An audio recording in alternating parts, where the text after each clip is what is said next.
ಅಸ್ಸಲಾಮು ಅಲೈಕುಂ ವರಹಮತುಲ್ಲಾಹಿ ವಬರಕಾತು. ವೀಕ್ಷಕರೇ, ಹಿಂದೆ ನಾವು ಜಕಾತಿನ ಮಹತ್ವ ಹಾಗೂ ಜಕಾತ್ ಪಾವತಿಸುವ ಪ್ರತಿಫಲಗಳ ಬಗ್ಗೆ ಮಾತನಾಡಿದ್ದೇವೆ. ಇಂದು ನಾವು ಯಾರ ಮೇಲೆ ಜಕಾತ್ ಫರ್ಜ್ ಆಗಿದೆ, ಯಾರ ಮೇಲೆ ಜಕಾತ್ ಫರ್ಜ್ ಆಗುವುದಿಲ್ಲ ಹಾಗೂ ಜಕಾತ್ ಯಾವ ರೀತಿ ತೆಗೆಯಬೇಕು ಇವೆಲ್ಲವನ್ನು ಡೀಟೇಲ್ಡ್ ಆಗಿ ಅರ್ಥ ಮಾಡಿಕೊಳ್ಳೋಣ. ವೀಕ್ಷಕರೇ, ಹಿದಾಯಾನಲ್ಲಿ ಬರೆದಿದ್ದಾರೆ, ಜಕಾತ್ ಫರ್ಜ್ ಆಗುವಷ್ಟು ಸಂಪತ್ತನ್ನು ಹೊಂದಿರುವ ಪ್ರತಿಯೊಂದು ಬುದ್ಧಿವಂತ ಬಾಲಿಗ್ ಮುಸಲ್ಮಾನನ ಮೇಲೆ ಜಕಾತ್ ಫರ್ಜ್ ಆಗುತ್ತದೆ. ಇದರಿಂದ ನಮಗೆ ತಿಳಿಯುತ್ತದೆ ಮುಸಲ್ಮಾನರ ಮೇಲೆ ಜಕಾತ್ ಫರ್ಜ್ ಆಗಿದೆ, ನಾನ್ ಮುಸ್ಲಿಂಗಳ ಮೇಲೆ ಈ ಜಕಾತ್ ಫರ್ಜ್ ಆಗುವುದಿಲ್ಲ. ಬುದ್ಧಿವಂತರ ಮೇಲೆ ಈ ಜಕಾತ್ ಫರ್ಜ್ ಆಗಿದೆ, ಹುಚ್ಚರ ಮೇಲೆ, ತನ್ನ ಮಾನಸಿಕ ಸಂತುಲನವನ್ನು ಕಳೆದುಕೊಂಡಿರುವವರ ಮೇಲೆ ಜಕಾತ್ ಫರ್ಜ್ ಆಗುವುದಿಲ್ಲ. ನಾಬಾಲಿಗ ಮಕ್ಕಳ ಮೇಲೆ ಜಕಾತ್ ಫರ್ಜ್ ಆಗುವುದಿಲ್ಲ. ಈಗ ಒಂದು ಕಾಫಿರ್ ಅಥವಾ ಒಂದು ನಾಬಾಲಿಗ್ ಮಗು ಅಥವಾ ಒಂದು ಹುಚ್ಚ, ಅವರು ಎಷ್ಟೇ ಸಂಪತ್ತನ್ನು ಹೊಂದಿರಲಿ ಅವರ ಮೇಲೆ ಜಕಾತ್ ಫರ್ಜ್ ಆಗುವುದಿಲ್ಲ.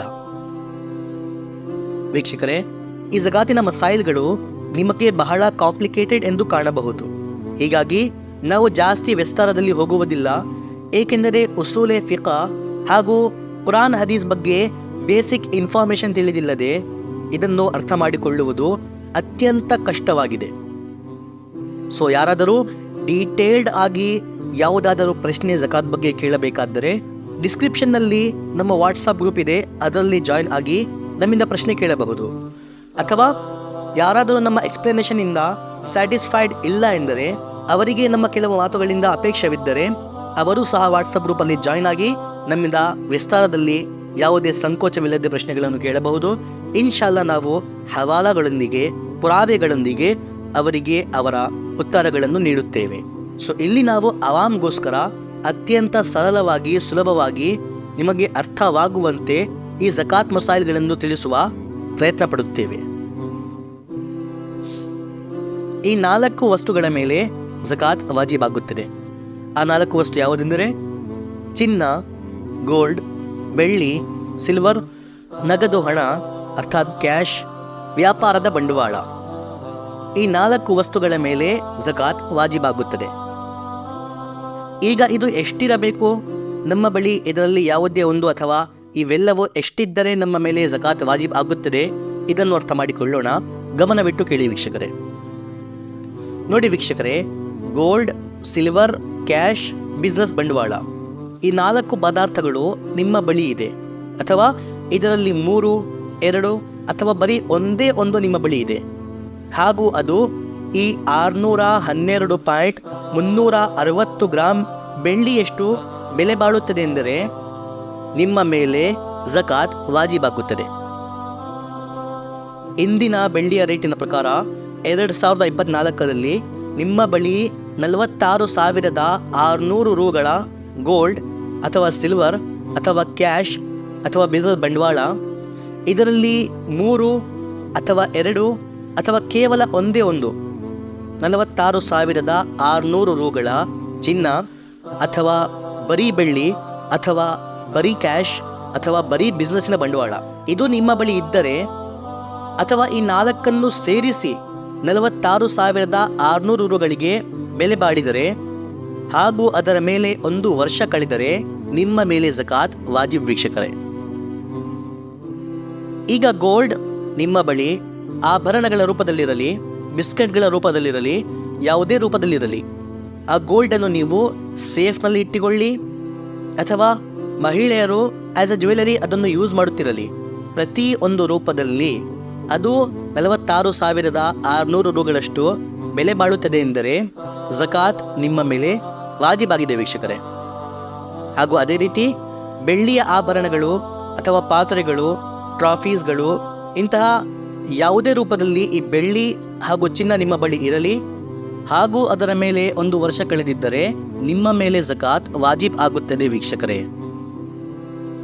ಅದೇ ರೀತಿ ಕ್ಯಾಶ್ ನಿಮ್ಮ ಬಳಿ ಈ 612.360 ಗ್ರಾಮ್ ಬೆಳ್ಳಿಯನ್ನು ಖರೀದಿಸುವಷ್ಟು ಕ್ಯಾಶ್ ನಮ್ಮ ಬಳಿ ಇದ್ದರೆ, ಕನಿಷ್ಠ ಇಷ್ಟು ಕ್ಯಾಶ್ 1 ವರ್ಷದಿಂದ ನಮ್ಮ ಬಳಿ ಇದೆ ಎಂದರೆ ಅದರ ಮೇಲೆ ಜಕಾತ್ ತೆಗೆಯುವುದು ಕಡ್ಡಾಯ ವೀಕ್ಷಕರೇ.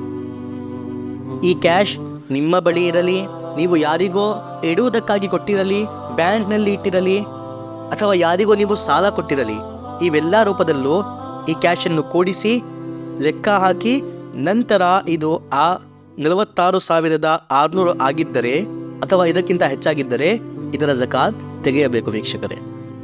ಅದೇ ರೀತಿ ನೀವು ಚೀಟಿ ಹಾಕಿದ್ದೀರಾ, 1 ವರ್ಷ ಕಟ್ಟುವ ಚೀಟಿ ಅಥವಾ 2 ವರ್ಷ ಕಟ್ಟುವ ಚೀಟಿ, 2 ಲಕ್ಷ 3 ಲಕ್ಷ ಅದೆಷ್ಟೋ ಬೆಲೆಯ ಚೀಟಿ ಇದೆ.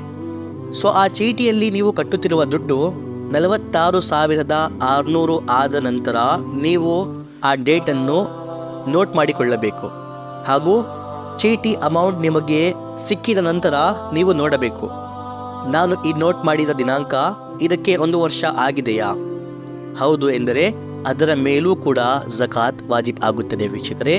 ಏಕೆಂದರೆ ಆ ಚೀಟಿಯವರ ಬಳಿ ನಿಮ್ಮ ದುಡ್ಡು ಇತ್ತು, ಆದರೆ 1 ವರ್ಷದ ನಂತರ ಅಥವಾ ಕೆಲವು ಸಮಯದ ನಂತರ ಆ ದುಡ್ಡು ಪುನಃ ನಿಮಗೆ ಸಿಗುತ್ತದೆ ಎನ್ನುವ ಆ ಹೋಪ್ ಇತ್ತು, ಆ ದುಡ್ಡು ನಿಮ್ಮದೇ ಆಗಿತ್ತು.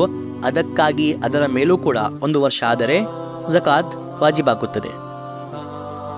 ನೀವು ಮಾರುವ ಉದ್ದೇಶದಿಂದ ತಂದಿರುವ ನಿಮ್ಮ ಬಳಿ ಇರುವ ಯಾವುದೇ ವಸ್ತಾಗಿರಲಿ, ಮನೆ, ಗಾಡಿ, ಜಮೀನು, ಬಟ್ಟೆ, ಪಾತ್ರೆಗಳು, ಇವೊಂದು ದಿನಸಿ ಅಂಗಡಿಯ ಸಾಮಾನು, ಇವೆಲ್ಲರಲ್ಲಿ ಯಾವುದೋ ಒಂದು ನೀವು ಮಾರುವ ಉದ್ದೇಶದಿಂದ ತಂದಿದ್ದೀರಾ ವಸ್ತುವನ್ನು, ಹಾಗೂ 1 ವರ್ಷ ಅದರ ಮೇಲೆ ಕಳೆದಿದೆ, ಹಾಗೂ ಅದು 612.360 ಗ್ರಾಮ್ ಬೆಳ್ಳಿಯಷ್ಟು ಬೆಲೆ ಬಾಳುತ್ತದೆ ಎಂದರೆ, ಅರ್ಥಾತ್ ಈ ಸಮಯದಲ್ಲಿ 2024ನಲ್ಲಿ 46,600 ರೂಗಳಷ್ಟು ಇದೆ ಎಂದರೆ ಅದರ ಮೇಲೂ ಕೂಡ ಝಕಾತ್ ವಾಜಿಬ್ ವೀಕ್ಷಕರೇ. ಹಾಗೆ ಕೇವಲ ತನ್ನ ಯೂಸ್ಗಾಗಿ ನೀವು ಏನೇ ಕಂಡುಕೊಂಡಿರಲಿ, ನಿಮ್ಮ ಮನೆಯಲ್ಲಿ ಲಕ್ಷಾಂತರ ಫರ್ನಿಚರ್ ಇರಲಿ, ಕೋಟಿಗಟ್ಟಲೆಯ ಬಂಗಲೆ ಇರಲಿ, ಲಕ್ಷಾಂತರ ಗಾಡಿಗಳಿರಲಿ, ಸೈಟ್ಸ್ಗಳಿರಲಿ, ಇವೆಲ್ಲವೂ ನೀವು ತನ್ನ ಯೂಸ್ಗಾಗಿ ಕಂಡುಕೊಂಡಿದ್ದೀರಾ ಅಥವಾ ಹಾಗೆ ಕಂಡುಕೊಂಡಿದ್ದೀರಾ, ಯೂಸ್ ಕೂಡ ಮಾಡುತ್ತಿಲ್ಲ, ಆದರೆ ಇವೆಲ್ಲವನ್ನು ಮಾರುವುದು ನಿಮ್ಮ ಉದ್ದೇಶ ಇಲ್ಲ ಎಂದರೆ ಅದು ಎಷ್ಟೇ ಬೆಲೆ ಬಾಳಲಿ, ಎಷ್ಟೇ ಕೋಟಿಯಾಗಿರಲಿ, ನಿಮ್ಮ ಮೇಲೆ ಝಕಾತ್ ವಾಜಿಬ್ ಆಗುವುದಿಲ್ಲ. ಅದೇ ರೀತಿ ನೀವು ಮಾರುವ ಉದ್ದೇಶದಿಂದ 2 ಲಕ್ಷದ ಗಾಡಿಯನ್ನು ಖರೀದಿಸಿದ್ದೀರಾ, ನಂತರ 1 ವರ್ಷ ಆಗುವ ಮುಂಚೆ ಆ ಗಾಡಿ ನಿಮಗೆ ಇಷ್ಟವಾಯಿತು, ಮಾರಾಟವೂ ಆಗಲಿಲ್ಲ, ಹಾಗೂ ನೀವೇ ಇದನ್ನು ಯೂಸ್ ಮಾಡೋಣ ಎಂದು ಮಾರುವ ಉದ್ದೇಶವನ್ನು ಬಿಟ್ಟು ಬಿಟ್ಟರೆ ಈಗಲೂ ನಿಮ್ಮ ಮೇಲೆ ಝಕಾತ್ ವಾಜಿಬ್ ಆಗುವುದಿಲ್ಲ.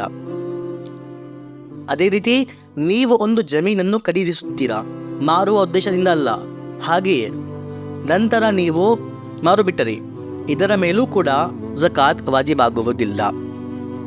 ಯಾವುದೇ ಒಂದು ವಸ್ತು ಖರೀದಿಸುವ ಸಮಯದಲ್ಲೂ ನಿಮ್ಮ ಉದ್ದೇಶ ಮಾರುವುದಾಗಿರಬೇಕು, ಹಾಗೂ ಈಗ 1 ವರ್ಷದವರೆಗೂ ನಿಮ್ಮ ಉದ್ದೇಶ ಅದನ್ನು ಮಾರುವುದೇ ಆಗಿರಬೇಕು. ಇಂತಹ ಸಂಪತ್ತನ್ನು ಬಿಸ್ನೆಸ್ ಬಂಡವಾಳ, ವ್ಯಾಪಾರದ ಬಂಡವಾಳ ಎನ್ನುತ್ತಾರೆ. ಇದರ ಮೇಲೆ ಝಕಾತ್ ವಾಜಿಬ್ ಆಗುತ್ತದೆ. ಅದು ಪ್ಲಾಟ್ ಆಗಿರಲಿ, ಗಾಡಿ ಆಗಿರಲಿ, ದಿನಸಿ ಅಂಗಡಿಯ ಪದಾರ್ಥಗಳಾಗಿರಲಿ, ಬಟ್ಟೆಗಳಾಗಿರಲಿ, ಪಾತ್ರೆಗಳಾಗಿರಲಿ, ಅದು ಯಾವುದೇ ವಸ್ತು ಆಗಿರಲಿ, ಮೊಬೈಲ್ಸ್ಗಳಾಗಿರಲಿ, ಅದರ ಮೇಲೆ 1 ವರ್ಷ ಕಳೆದರೆ ಹಾಗೂ ಅದು 612.360 ಗ್ರಾಮ್ ಬೆಳ್ಳಿಯಷ್ಟು ಬೆಲೆ ಬಾಳುತ್ತಿರಲಿ, ಈ ಸಮಯದಲ್ಲಿ 46,600 ರೂಗಳಷ್ಟು ಬೆಲೆ ಬಾಳುತ್ತಿದ್ದರೆ ಇದರ ಮೇಲೆ ಝಕಾತ್ ಕಡ್ಡಾಯ ವೀಕ್ಷಕರೇ. ಹಾಗೂ ಅದೇ ರೀತಿ ನೀವು ಬಾಡಿಗೆಗೆ ಕೊಟ್ಟಿರುವ ಮನೆಗಳ ಮೇಲೆ, ನೀವು ಬಾಡಿಗೆಗೆ ಕೊಟ್ಟಿರುವ ವಾಹನಗಳ ಮೇಲೆ ಝಕಾತ್ ವಾಜಿಬಾಗುವುದಿಲ್ಲ. ಆದರೆ ಗೋಲ್ಡ್, ಸಿಲ್ವರ್ ಹಾಗೂ ಕ್ಯಾಶ್ ಇದರಲ್ಲಿ ಯಾವುದೇ ಉದ್ದೇಶ ಇರಲಿ, ಪ್ರತಿಯೊಂದು ಉದ್ದೇಶದಲ್ಲಿ ಇದರ ಮೇಲೆ 1 ವರ್ಷ ಕಳೆದರೆ ಹಾಗೂ ಇದು 612.360 ಗ್ರಾಮ್ ಬೆಳ್ಳಿಯಷ್ಟು ಬೆಲೆ ಬಾಳುತ್ತಿದ್ದರೆ ಇದರ ಮೇಲೆ ನಿಮ್ಮ ಉದ್ದೇಶ ಇದನ್ನು ಮಾರುವುದಾಗಿರಲಿ, ಇಟ್ಟುಕೊಳ್ಳುವುದಾಗಿರಲಿ, ಯೂಸ್ ಮಾಡುವುದಾಗಿರಲಿ, 1 ವಾರದ ನಂತರ ಹಾಗೆ ಎಸೆಯುವುದು ನಿಮ್ಮ ಉದ್ದೇಶವಾಗಿರಲಿ, ಪ್ರತಿ ಸಂದರ್ಭದಲ್ಲಿ 1 ವರ್ಷ ಕಳೆದರೆ ಇದರ ಮೇಲೆ ಝಕಾತ್ ವಾಜಿಬ್ ಆಗುತ್ತದೆ. ಇದನ್ನು ನೀವು ಕಡ್ಡಾಯವಾಗಿ ತೆಗೆಯಲೇಬೇಕು ವೀಕ್ಷಕರೇ. ಈ ಮಾರುವ ಉದ್ದೇಶ ಕೇವಲ ವಸ್ತುಗಳ ಮೇಲೆ, ನಿಮ್ಮ ಬಳಿ ಇರುವ ವಸ್ತುಗಳು ನಿಮ್ಮ ಯೂಸ್ಗಾಗಿ ಇದ್ದರೆ ಅದರ ಮೇಲೆ ಝಕಾತ್ ವಾಜಿಬಾಗುವುದಿಲ್ಲ. ಮಾರುವ ಉದ್ದೇಶದಿಂದಾಗಿದ್ದರೆ ಅದರ ಮೇಲೆ ಝಕಾತ್ ವಾಜಿಬಾಗುತ್ತದೆ. ವಸ್ತುಗಳು ಸೋಫಾ, ಗಾಡಿ, ಬಂಗ್ಲೆ, ಸೈಟ್, ಬಟ್ಟೆಗಳು, ಪಾತ್ರೆಗಳು, ಮನೆಗಳು ಇವೆಲ್ಲವು. ಆದರೆ ಗೋಲ್ಡ್, ಸಿಲ್ವರ್ ಹಾಗೂ ಕ್ಯಾಶ್ ಇದರಲ್ಲಿ ಮಾರುವ, ಮಾರದೇ ಇರುವ ಯಾವುದೇ ಉದ್ದೇಶ, ಇಟ್ಟಿಕೊಳ್ಳುವ, ಯೂಸ್ ಮಾಡುವ ಯಾವುದೇ ಉದ್ದೇಶ ಇರಲಿ, ಪ್ರತಿಯೊಂದು ಸಂದರ್ಭದಲ್ಲಿ ಝಕಾತ್ ವಾಜಿಬ್ ಆಗೇ ಆಗುತ್ತದೆ ವೀಕ್ಷಕರೇ. ಮತ್ತೊಂದು ವಿಷಯ, ಈ 4 ವಸ್ತುಗಳು ನಿಮ್ಮ ಬಳಿ ಇರಬೇಕು, ನಂತರ ಝಕಾತ್ ವಾಜಿಬ್ ಆಗುತ್ತದೆ ಅಂತಿಲ್ಲ. ಇದರಲ್ಲಿ ಯಾವುದೇ ಒಂದು ವಸ್ತಿರಲಿ, ಈ ಸಮಯದ ಪ್ರಕಾರ 46,600 ರೂಗಳಷ್ಟು ನಿಮ್ಮ ಬಳಿ ಕೇವಲ ಕ್ಯಾಶ್ ಇರಲಿ, ಅದರ ಮೇಲೆ 1 ವರ್ಷ ಕಳೆದಿರಲಿ, ಝಕಾತ್ ವಾಜಿಬ್. ಅಥವಾ ನಿಮ್ಮ ಬಳಿ 2 ವಸ್ತುಗಳಿರಲಿ, 46,600 ರೂಗಳಷ್ಟು, ಒಂದು 20,000 ಕ್ಯಾಶ್ ಹಾಗೂ ಇನ್ನು 30,000 ಸಿಲ್ವರ್. ಇವೆರಡನ್ನು ಸೇರಿಸಿ 46,600 ರೂಗಳಕ್ಕೆ ಹೆಚ್ಚಾಗುತ್ತಿದೆ. ಸೊ ಈ ಸಂದರ್ಭದಲ್ಲೂ ಝಕಾತ್ ವಾಜಿಬ್. ಅದೇ ರೀತಿ 3 ವಸ್ತುಗಳಿರಲಿ, ಒಂದು 5,000 ಸಿಲ್ವರ್, 20,000 ಗೋಲ್ಡ್ ಮತ್ತು ಇನ್ನು 25,000 ಕ್ಯಾಶ್. ಈ ಸಂದರ್ಭದಲ್ಲೂ ಝಕಾತ್ ವಾಜಿಬ್. ಅಥವಾ 4 ವಸ್ತುಗಳಿರಲಿ, 10,000-20,000. ಉದಾಹರಣೆಗೆ 20,000 ನಿಮ್ಮ ಬಳಿ ಒಂದು ಮೊಬೈಲ್ ಇದೆ, ನೀವು ಅದನ್ನು ಮಾರಬೇಕೆಂದು ಖರೀದಿಸಿದ್ದೀರಾ, ಗಿರಾಕಿಯನ್ನು ಹುಡುಕುತ್ತಿದ್ದೀರಾ, ಗಿರಾಕಿ ಸಿಕ್ಕುತ್ತಿಲ್ಲ, ಹಾಗೆಯೇ ಇದರ ಮೇಲೆ 1 ವರ್ಷ ಕಳೆದಿದೆ. ಅದರ ಜೊತೆ ನಿಮ್ಮ ಬಳಿ 10,000 ಕ್ಯಾಶ್ ಕೂಡ ಉಂಟು, 20,000 ಗೋಲ್ಡ್ ಕೂಡ ಉಂಟು, ಇನ್ನು 20,000 ಬೆಳ್ಳಿ ಕೂಡ ಉಂಟು. ಇವೆಲ್ಲವನ್ನು ಸೇರಿಸಿ ಇಷ್ಟು ಟೋಟಲ್ ಆಗುತ್ತಿದೆ. ಹಾಗೂ ಈ ಸಮಯದಲ್ಲಿ ಇದು 46,600 ರೂಗಳಿಂದ ಹೆಚ್ಚಾಗುತ್ತಿದೆ. ಅರ್ಥಾತ್ ಶಾಶ್ವತವಾಗಿ 612.360 ಗ್ರಾಮ್ ಬೆಳ್ಳಿಯ ರೇಟ್ನಿಂದ ಜಾಸ್ತಿ ಆಗಿದೆ ಅಥವಾ ಇದರ ಸಮಾನವಾಗಿದೆ. ಈ ಸಂದರ್ಭದಲ್ಲೂ ನಿಮ್ಮ ಮೇಲೆ ಝಕಾತ್ ವಾಜಿಬ್ ಆಗುತ್ತದೆ ವೀಕ್ಷಕರೇ. ಇನ್ನೊಂದು ಮುಖ್ಯವಾದ ವಿಷಯ ವೀಕ್ಷಕರೇ, ಈ 4 ವಸ್ತುಗಳಲ್ಲಿ ನಿಮ್ಮ ಬಳಿ ಯಾವುದೇ ಒಂದು ವಸ್ತು ಇದೆ ಅಥವಾ ಈ 4 ವಸ್ತುಗಳೇ ಇದೆ, ಸಾರಾಂಶವಾಗಿ ನಿಮ್ಮ ಮೇಲೆ ಝಕಾತ್ ವಾಜಿಬ್ ಆಗುತ್ತಿದೆ. ಈ 612.360 ಗ್ರಾಮ್ ಬೆಳ್ಳಿಯಷ್ಟು ಬೆಲೆ ಬಾಳುವ ವಸ್ತುಗಳು, ದುಡ್ಡು, ಚಿನ್ನ, ಬೆಳ್ಳಿ ಏನೋ ನಿಮ್ಮ ಬಳಿ ಇದೆ. ಸೊ ಈಗ ನೀವು ನಿಮ್ಮ ಮೇಲೆ ಇರುವ ಸಾಲವನ್ನು ಅದರಿಂದ ಮೈನಸ್ ಮಾಡಬೇಕು. ಉದಾಹರಣೆಗೆ ನಿಮ್ಮ ಬಳಿ 1,50,000 ರೂಗಳಿವೆ ಅಥವಾ ನಿಮ್ಮ ಟೋಟಲಿ ಸಂಪತ್ತು ಸೇರಿಸಿ ಇಷ್ಟಾಗುತ್ತಿದೆ. ಈಗ ನೀವು ಇದರಿಂದ ನಿಮ್ಮ ಸಾಲವನ್ನು ಮೈನಸ್ ಮಾಡಬೇಕು. ನಿಮ್ಮ ಮೇಲೆ ಸಾಲ ಇದೆ ಕೇವಲ 30,000. ಸೊ 1.5 ಲಕ್ಷದಿಂದ 30,000 ಮೈನಸ್ ಮಾಡಿದರೆ ಉಳಿಯುವುದು 1,20,000. ಸಾಲವನ್ನು ಮೈನಸ್ ಮಾಡಿದ ನಂತರವೂ 612 ಗ್ರಾಮ್ ಬೆಳ್ಳಿಯ ಬೆಲೆ ಎಷ್ಟಾಗಿದ್ದರೆ ಅಥವಾ ಇದಕ್ಕಿಂತ ಹೆಚ್ಚಾಗಿದ್ದರೆ ಇನ್ನೂ ನಿಮ್ಮ ಮೇಲೆ ಝಕಾತ್ ವಾಜಿಬ್ ಆಗುತ್ತದೆ. ಅದೇ ಇನ್ನೊಂದು ಉದಾಹರಣೆ, ನಿಮ್ಮ ಬಳಿ 1 ಲಕ್ಷ ಹಣ ಅಥವಾ 1 ಲಕ್ಷದ ಚಿನ್ನ, ಬೆಳ್ಳಿ, ಸಂಪತ್ತು, ವ್ಯಾಪಾರದ ಸರಕು ಯಾವುದೋ ಇದೆ, ಆದರೆ ನಿಮ್ಮ ಮೇಲೆ ಸಾಲ 65,000 ಸೊ ಆ 1 ಲಕ್ಷದಿಂದ 65,000 ನಾವು ಮೈನಸ್ ಮಾಡಿದರೆ ಉತ್ತರ ಬರುತ್ತದೆ 35,000. ಅರ್ಥಾತ್ ಇದು ಈ 612 ಗ್ರಾಮ್ ಬೆಳ್ಳಿಯಷ್ಟು ಬೆಲೆ ಬಾಳುತ್ತಿಲ್ಲ. ಸೊ ಈ ಸಂದರ್ಭದಲ್ಲೂ ಕೂಡ ನಿಮ್ಮ ಮೇಲೆ ಝಕಾತ್ ವಾಜಿಬ್ ಆಗುವುದಿಲ್ಲ. ಸಾರಾಂಶವಾಗಿ ನಮ್ಮ ಬಳಿ ಇರುವ ಟೋಟಲ್ ಸಂಪತ್ತನ್ನು ಕ್ಯಾಲ್ಕುಲೇಟ್ ಮಾಡಿದ ನಂತರ ಅದರಿಂದ ಸಾಲವನ್ನು ಮೈನಸ್ ಮಾಡಬೇಕು. ಸಾಲ ಮೈನಸ್ ಮಾಡಿದ ನಂತರವೂ ಈ ಬೆಳ್ಳಿಗೆ ಬೆಲೆ ಬಾಳುವಷ್ಟು ಹಣ ಸಂಪತ್ತು ಉಳಿದಿದ್ದರೆ ವಾಜಿಬ್ ಝಕಾತ್, ಅಷ್ಟು ಉಳಿಯುತ್ತಿಲ್ಲ, ಇನ್ನು ಕಡಿಮೆ ಇದೆ ಎಂದರೆ ಝಕಾತ್ ವಾಜಿಬ್ ಆಗುವುದಿಲ್ಲ.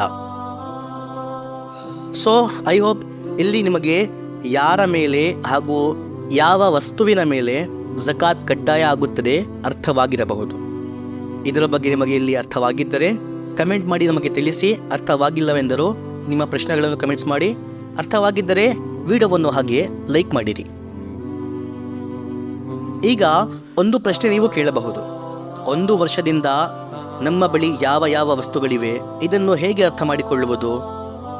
ಯಾರದೋ ಬಳಿ 612 ಗ್ರಾಮ್ ಬೆಳ್ಳಿಯಷ್ಟು ಬೆಲೆ ಬಾಳುವ ವಸ್ತುಗಳಿವೆ ಅಥವಾ ಅಷ್ಟು ಬೆಳ್ಳಿಯೇ ಇದೆ, ಚಿನ್ನವೇ ಇದೆ, ಆದರೆ ಇದರ ಮೇಲೆ ವರ್ಷ ಕಳೆದಿದೆಯೋ ಅಥವಾ ಇಲ್ಲವೋ ಇದು ಅರ್ಥವಾಗುತ್ತಿಲ್ಲ, ಇದರ ಬಗ್ಗೆ ಅವರಿಗೆ ನೆನಪಿಲ್ಲ. ಇವಾಗ ಅವರು ಏನು ಮಾಡಬೇಕು? ಸೊ ಉಲಮಾರವರು ಹೇಳುತ್ತಾರೆ, ಇಲ್ಲಿ ಯೋಜಿಸಬೇಕು, ನೆನಪಿಸಬೇಕು, ಮನೆಯವರಿಂದ ಕೇಳಬೇಕು. ನಂತರ ಎಲ್ಲ ಸುಳಿವುಗಳನ್ನು ಸೇರಿಸಿ ಎಷ್ಟು ತಿಂಗಳಿನಿಂದ ಇದು ನಿಮ್ಮ ಬಳಿ ಇದೆ ಎಂದು ಆಲ್ಮೋಸ್ಟ್ ಕನ್ಫರ್ಮ್ ಆಗುತ್ತದೋ ಅದೇ ಡೇಟನ್ನು ಫಿಕ್ಸ್ ಮಾಡಿಕೊಳ್ಳಬೇಕು, ನೋಟ್ ಮಾಡಿಕೊಳ್ಳಬೇಕು.